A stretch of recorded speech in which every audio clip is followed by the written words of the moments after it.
हो में क्या है। हम जो सारा दिन सोचते हैं कि यह मेरी औलाद है, मेरी जायदाद है, मेरी धन दौलत है, यह मेरी कौम है, यह सब कुछ असल में उस परमात्मा का है।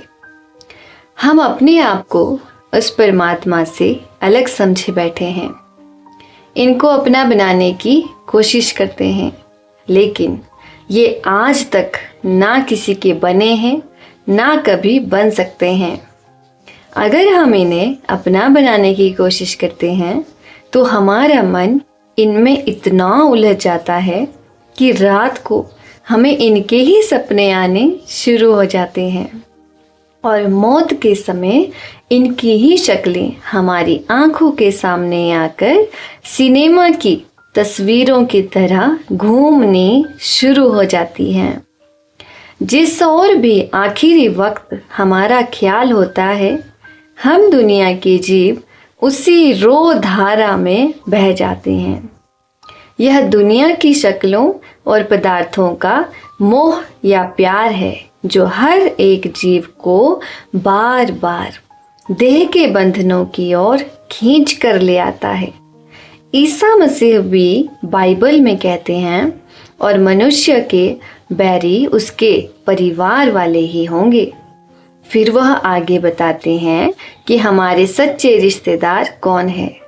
जो कोई मेरे स्वर्ग में रहने वाले परम पिता की इच्छा पर चले, वही मेरा भाई, बहन और माता है। दुनिया की शक्लों और पदार्थों से कौन प्यार किए बैठा है? यह है हमारा मन।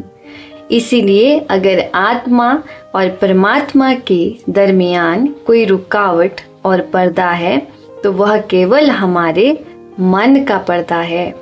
गुरु नानक साहिब अपनी वाणी में फरमाते हैं, मन जीते जग जीत।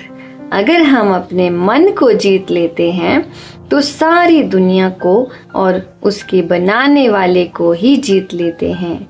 दुनिया में अगर कोई हमारा दुश्मन है तो सिर्फ हमारा मन ही है। यह कभी किसी को अपना बनाता है तो कभी किसी को बेगाना समझता है।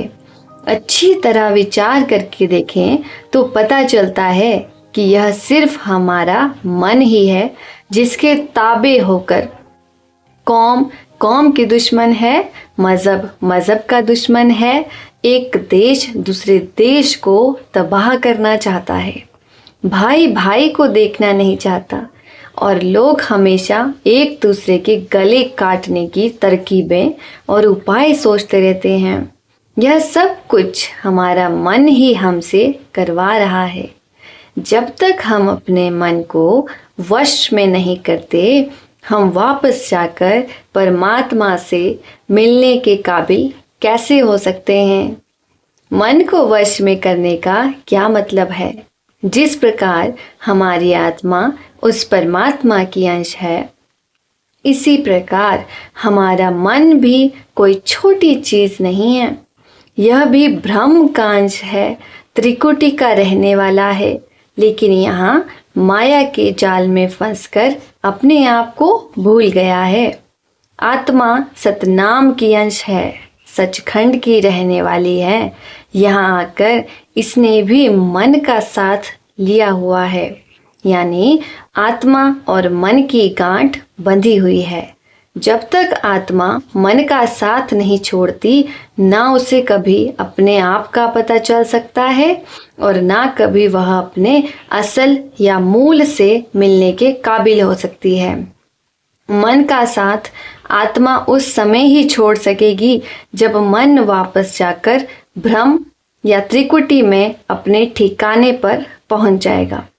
हमें जो भी कोशिश करनी है वह मन और आत्मा की गांठ खोलने की करनी है। इसीलिए सुकरात ने कहा, अपने आप को पहचानो। यही गुरु अमरदास जी समझाते हैं, सो जन निर्मल जिन आप पछाता। राधा स्वामी जी।